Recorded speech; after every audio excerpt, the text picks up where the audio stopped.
Жогорку кеңешке шайлоо тутумдарынын эки моделиндеги сунушталган долбоор коомчулукта кызуу талкууланууда. Калктын калың катмары аралаш системанын артыкчылыктуу багытын колдоого алып, мажоритардык тутум боюнча парламентке депутаттарды тандоону талап кылган. Айрым эл өкүлдөрү партиялык коррупциянын азайганын кескин сындап, депутат Рыскелди Момбеков мыйзам долбооруна каршылык көрсөтүүдө. Сөзү менен ишмердүүлүгү дал келбей, эл ишениминен чыккан атка минерлер бир мандаттуу тутум менен кайрадан парламентке келе албай калыш үчүн кооптонуп жатканын серепчилер билдирүүдө. Саясат талдоочу Жолдошбек Бөтөнөев көпчүлүк эл өкүлдөрү жасалма жеңил пиар үчүн иштеп жатканын айтат. Аткаруу бийлигин куймалашкан сөздөрү менен сындап, социалдык тармактардан эл улуу болууга аракет кылган депутаттардын эртеңки күнү мажоритардык тутум менен кайрадан парламентке шайланбай калышына кепилдик жогору. Партияны монополияга айландырып, эл үмүтүн актабаган депутаттардан коомчулук арылууну көксөйт.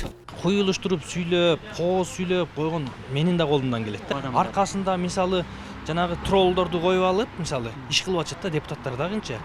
Ар бир депутат ал акчалуу адам депутат болуп атат. Акчалуу адам жок дегенде 5 ноутбук алып берип 5 адамды коюп коюп атат. Мени пиар кылып тур. Мени элдин уулу деп айтып тур, элдин кызы деп айтып тур деп, алар жана сетовой бизнеске окшоп аркасынан чырмалышып алган да. Анан ишти кылып атышат.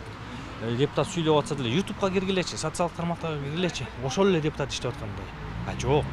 Ошон үчүн эл биринчи саясий аң сезими өсүш керек, маданият өсүш керек. Ошондо туура тандоо болот. Туура тандоо болсо, тандоону дагы биз партиялык эмес, мажоритардык тандоо коюшубуз керек. Ошондо сапаттуу парламент керек. Бекеринен легендарлуу парламент деп айтылган эмес тарыхтачы. Жогорку кеңешти шайлоого сунушталган эки модель системасын түрдүү багытка буруп, өз кызыкчылыгы үчүн күрөшүп жаткан депутаттар арбын. Интернет желесине жаңы системаны бурмалап, элдин башына айланткан маалыматтарды дагы таратууда. Коомчулук жаңы бийликте тең салмактуулук сакталыш керек болсо, бир мандаттуу системаны колдоого алат. Соңку элдик төңкөрүштөгү негизги талаптардын бири парламентти шайлоодогу системаны өзгөртүү болгон. Провокациялык сөздөр менен эл көзүнө көрүнгөн эл өкүлдөрүн 6 жылдан бери кыргыз коомчулугу таразалап билип бүттү. Сүйлөгөн алардын тили эле болуп атат да, жыйынтык жок. Өздөрүнүн үчүн иштеп атышат, өздөрү үчүн иштеп келген. Дагы да элди буруп, алаксытып, ар кайсыны айтып, ширин тилдер менен сүйлөп атышат да. Муну эми ар кандай адамдар ар кандай түшүнөт экен, кээси жакшы иштеп атат десе, кээси мындай дейт. Менин оюмча алар күйүп пишип иштеген жок, өздөрү үчүн гана. Аралаш болуп атабы? Жарымы немеден, жарымы ошондой болуп, пока бир сынап көрсүн. Анан телевизордон угуп атам, бир жактуу болсун деп атса. Или беркиндей болсун, или беркиндей болсун деп. Аралаш болуп турсун пока. Партиянын система бизге жакпады бе.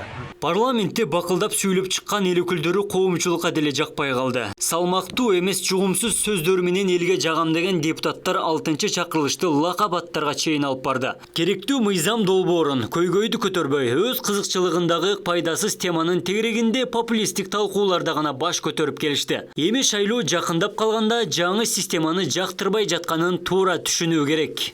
Мажоритардык жол менен шайланып келип, бир округтан бирөө шайланып келип, ал өзүнүн округунан тандалып чыгат эле. Эл аны шайлап атканда карап туруп, бул ким деп туруп, өзүнө суроо берип, анан шайлайт эле, анан ошолор сапаттуу болот болчу да.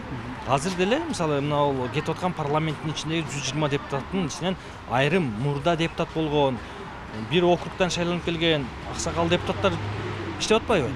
Карасаңар, алар орунду сүйлөйт, сын пикирди дагы мындай орунду сын пикир коет. Кээ бирөөлөрдү көрдүк го. Кээ бир сөздөргө тили келбеген, атка туура мине албаган. Жанагы бирөөсү бандит келип атат, бирөөсү бир бизнесмени келип атат.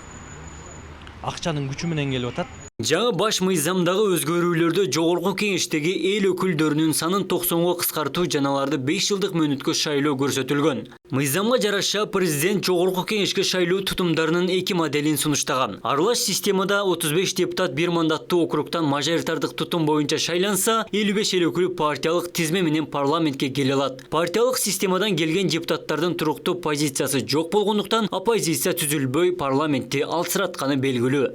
Абдумалик Базарбаев, Эркин Бакиров, Ош ТВ.